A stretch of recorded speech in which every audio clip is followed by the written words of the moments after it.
Doctor साहब, जो हमने कल भी चर्चा करी थी कतारों के ऊपर कि भाई कतार हर तरफ बढ़ रही है, कोरोना की टेस्टिंग के लिए भी बढ़ रही है, फिर टेस्टिंग के बाद रिजल्ट के लिए भी लोग कतार में हैं, उसके बाद अगर बाई चांस किसी को पॉजिटिव निकल आता है तो दाखिले के लिए वो कतार में है, फिर उसके बाद वैक्सीन के लिए कतार में है, और यहाँ तक कि लोग अंतिम संस्कार के लिए भी कतार में है, उसके लिए भी उनको टोकन मिल रहे हैं। लेकिन सवाल ये उठ रहा है, एक और जानकारी चाहते हैं हम आपसे। लास्ट ईयर ये बात हो रही थी, आप सारे एक्सपर्ट्स ये कह रहे थे कि ये जो कोरोना है ये बच्चों का दोस्त है, यानी कि बच्चों को ये कोरोना नहीं हो सकता है।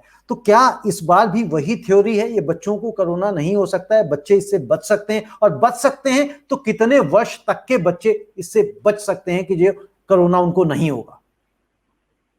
जी, पिछले साल भी हम लोगों ने ये कहा था कि बच्चों में संक्रमण की क्षमता या संक्रमण होने की गुंजाइश बहुत कम है। नहीं, कभी नहीं कहा था।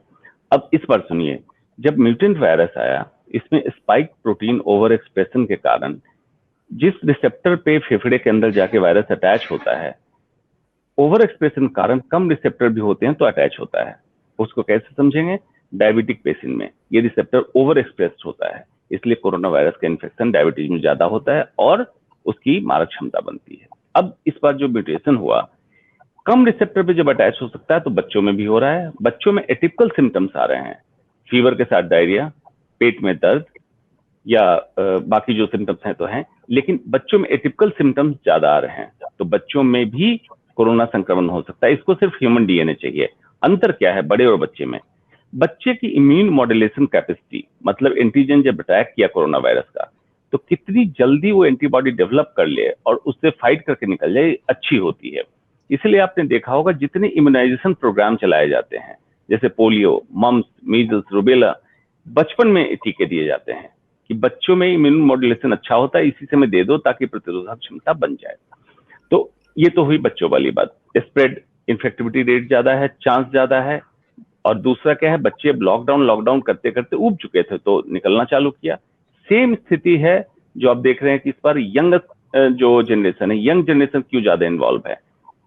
60 प्लस 45 प्लस की कोमोर्बिडिटी में वैक्सीनेशन ड्राइव जब चालू हुआ तो वैक्सीन के साथ साथ तो लोग जागरूक भी हुए कि नहीं, मुझे अभी भी प्रिकॉशन लेना है वैक्सीन के बाद।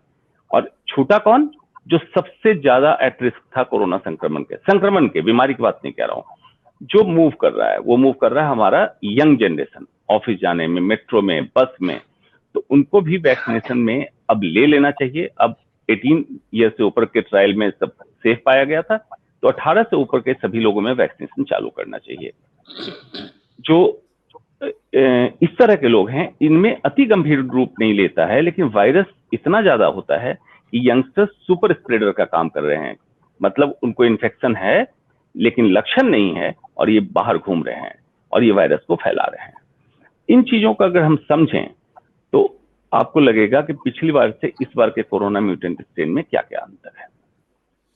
जी, यानी कि यंगस्टर्स को लक्षण है, सिम्टम्स हैं, दिख नहीं रहे हैं, लेकिन और इसी के कारण वो सुपर स्प्रेडर का काम भी कर रहे हैं। तो अल्टीमेटली तो डॉक्टर अंशुमान, ये फिर बात वहीं आके निकल के आ रही है कि फिर इसका चारा दोबारा से लॉकडाउन ही दिखाई देता है क्या? क्यों? क्योंकि और कोई तो चारा है नहीं, और कोई कहीं जब बेड नहीं है, कहीं हॉस्पिटल्स नहीं, कहीं डॉक्टर्स नहीं अवेलेबल हैं। मतलब इस तरह के कार्टून आने लग गए हैं कि एक कार्टून आज बना के किसी ने भेजा था कि एक पेशेंट अपनी दवाइयां लेके आ गया, अपने इंजेक्शन लेके आ गया, अपने बेड तक ले आया। उसके बाद वो हॉस्पिटल की रिसेप्शनिस्ट पूछ रही है कि सब तो ले आए, डॉक्टर कहाँ है, डॉक्टर लाए हो? जी जी, देखिए, डॉक्टरों में कोविड फटीग हुआ। इसका मतलब ये होता है कि डॉक्टर का काम इलाज करना है, लेकिन एक ही तरह से इलाज, एक ही मरीज का इलाज, एक ही बीमारी का इलाज। और सबसे खास बात, इंफ्रास्ट्रक्चर आपके पास, लचर हालत आप सबको पता है। डॉक्टर क्या कर लेगा? अगर उसको वेंटिलेटर नहीं मिले, ऑक्सीजन की मात्रा सफिशिएंट नहीं मिले, तो डॉक्टर क्या कर लेगा? पहली बात तो ये हुई। दूसरी बात, आज भारत में जो एक्टिव केसेस हैं उसका 70% होम आइसोलेशन में है। एक्टिव केसेस 14 लाख के आसपास हैं और 30% को मान लीजिए कि आप हॉस्पिटल में हैं, तो कितने बेड्स हो गए? लगभग 4,20,000। तो पूरे हिंदुस्तान में, या पिछले लॉकडाउन में हम इतना भी इंतजाम नहीं कर पाए थे? 4,20,000 बेड विथ ऑक्सीजन, और उसका 1% बेड चला जाता है वेंटिलेटर पे। इतनी व्यवस्था कर लेते, तो ये नहीं कर पाए। तो ये जो अब नाटक हो रहा है, 8 बजे का कर्फ्यू, 10 बजे का कर्फ्यू, वीकेंड का कर्फ्यू, ये इनडायरेक्टली लॉकडाउन की तरफ इशारा है। अब होगा क्या, पिछली बार लॉकडाउन का डिस्क्रेडिट सेंट्रल गवर्नमेंट को दिया गया था, इस बार सेंट्रल गवर्नमेंट हो सकता है लॉकडाउन अनाउंस ना करे और स्टेट पे छोड़ दे, और स्टेट गवर्नमेंट अपने फेलियर को, हेल्थ सिस्टम फेलियर को छुपाने के लिए लॉकडाउन करेगी। लॉकडाउन से अब कोरोना का संक्रमण आप नहीं रोक सकते हैं।